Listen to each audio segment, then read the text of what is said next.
circle. Was it a bird of some sort, or just one of those dots that swim before your eyes when you stare too long at the sky? It almost seemed like the mountain waving its hand as if to say that it was quite all right for him to wait until morning. He felt better then, and returned more cheerfully to the moving.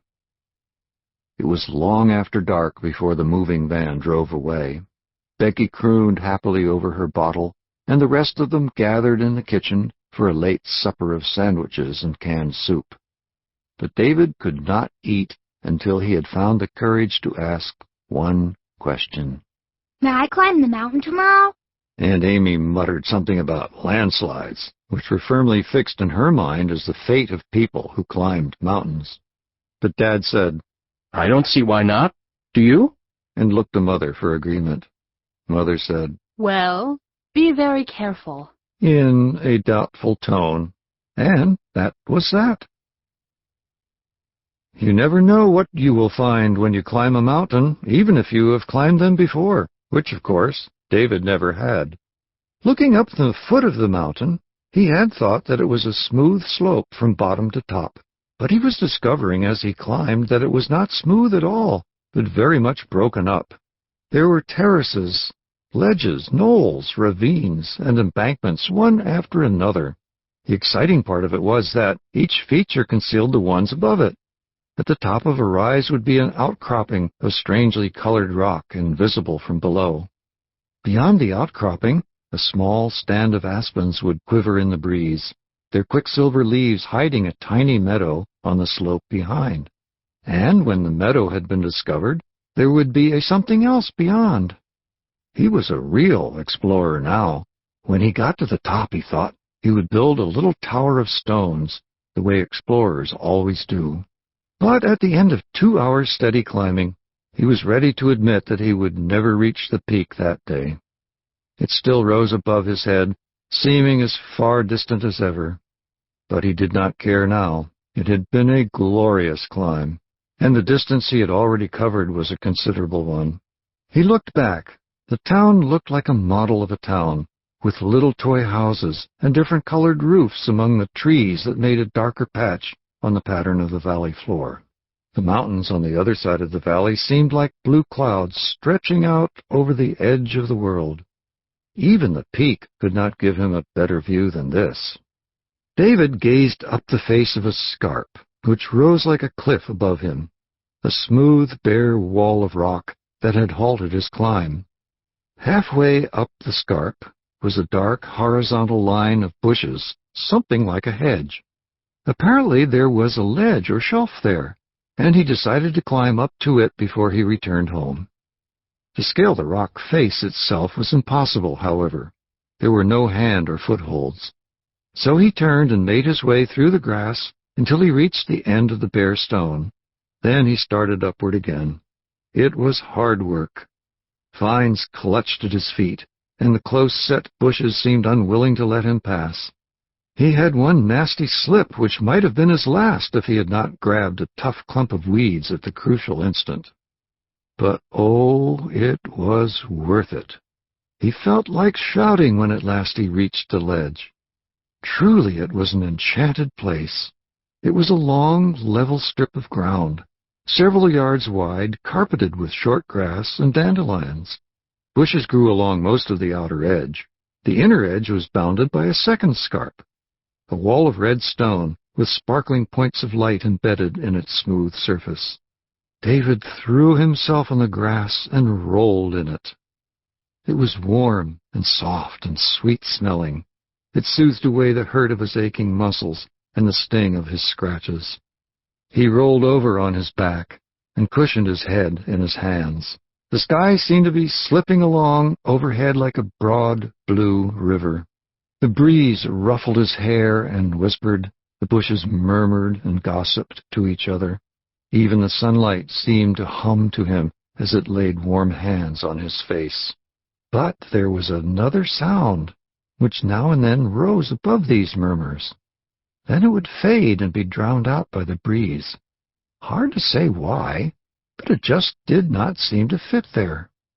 David propped himself up on his elbows and listened more intently. The sound faded. He had been imagining it. No, he had not been imagining it. There it was again. He sat up. Now he noticed that the ledge was divided by a thicket, which grew from the inner side to the outer. The noise, whatever it was, came from the other side of the thicket. David's curiosity was aroused, but it occurred to him that it might be wise to be cautious. The noise did not sound dangerous, but, well, he had never been up a mountain before, and there was no telling what he might find. He dropped into a crouch and crept silently up to the tangle of bushes. His heart began to pound, and he swallowed to relieve the dryness in his throat. The noise was much more distinct now, and it sounded yes, not only sounded like, but was someone talking to himself. Who could it possibly be? Well, there was only one way to find out. He dropped down on his stomach and carefully began to worm his way under the thicket. The branches grew very low, and the ground was full of lumps and knobs which dug into him with every movement. There were vines, too, and some prickly things like thistles, which had to be pushed out of the way without allowing their leaves to rustle. He progressed by inches, pushing with his toes, pulling with his fingertips, wriggling with the rest of his body. At last he could see light breaking through the foliage in front of him. He was nearing the other side. A bunch of leaves hung before his face. He hesitated, then pushed them aside gently, slowly, and peered out. He thought his heart would stop. Chapter 2, in which David meets the phoenix, and there is a change in plans.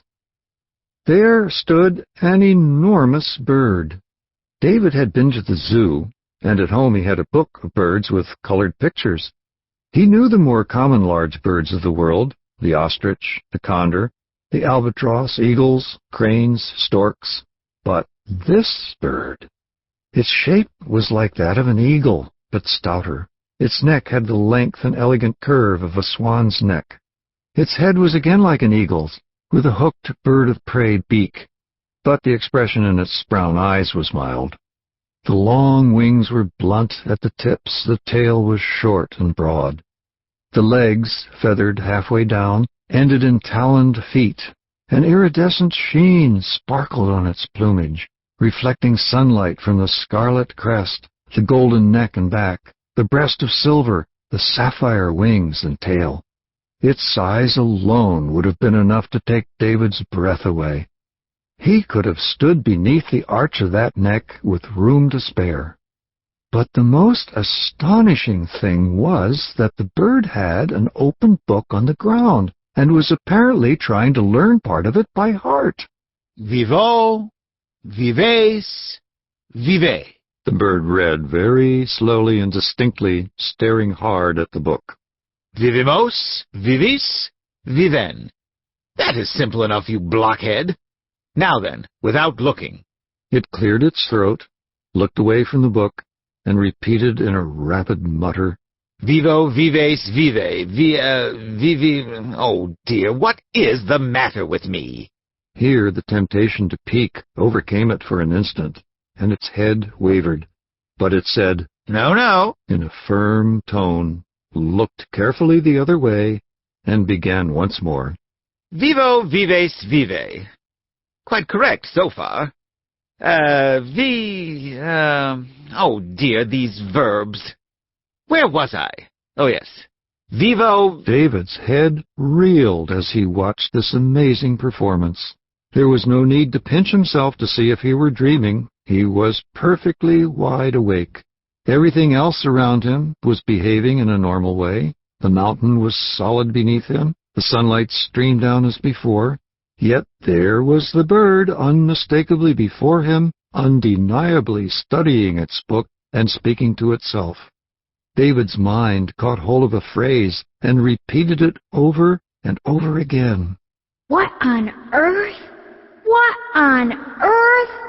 But, of course, there was no answer to that question, and he might have lain hidden there all day, staring out at the bird and marveling. had it not been for a bee, which came droning into the thicket straight for him. He had a horror of bees ever since he had once bumped into a hive by mistake. When he heard that dread sound approaching, his whole body broke into a sweat. All thought of the bird was immediately driven from his head. He could tell from the noise that it was one of those big black and yellow fuzzy bees, the ones with the nasty dispositions. Perhaps, the thought paralyzed him, perhaps he was lying on its nest. On it came, buzzing and blundering through the leaves. Suddenly it was upon him, so close that he could feel the tiny breeze stirred up by its wings. All self-control vanished. He beat at it wildly with his hands, burst out of the thicket like an explosion, and smashed full tilt into the bird before he could stop himself. With a piercing squawk, the bird shot into the air, flipped over, and came fluttering down facing him. Talons outstretched, hook beak open, eyes aglare. Completely terrified, David turned and bolted for the thicket. He managed to thrash halfway through when a vine trapped his feet. He pitched forward, shielding his face with his arms, and was caught up short by a dead branch snagging his shirt. He was stuck. This was the end. He closed his eyes and waited, too numb with fear to think or cry out. Nothing happened. Slowly he turned his head around. The bird, although it still glared menacingly, seemed undecided whether to attack or flee. "What, may I ask, are you doing here?" It said at last in a severe voice. I was taking a walk. I'm awfully sorry if I bothered you or anything. "You should not have come up here at all." Well, I'm really sorry, but there's a bee in the bush here. I didn't mean to. The fright had been too much. Tears started in David's eyes, and his lip began to tremble. The bird seemed reassured, for its manner visibly softened. It lowered and folded its wings, and the glare faded from its eyes. I didn't go away, only I'm stuck. He rubbed his eyes on his sleeve. The bird looked at his dismal face and began to fidget awkwardly. There. I had no intention of... I'm afraid that I... Stuck, did you say? Very easily mended, my dear fellow. Merely a question of... Here, let me look. It crashed through the thicket to where David was caught, and thrust its head down through the branches. Its muffled voice came floating up. "Take heart. There seems to be... just so. One moment, please. Bit of vine. There we are." There was a snapping sound from below, and David's foot was released. He unstuck the snag from his shirt, pushed his way out of the thicket, and sat down weakly on the grass. Whew!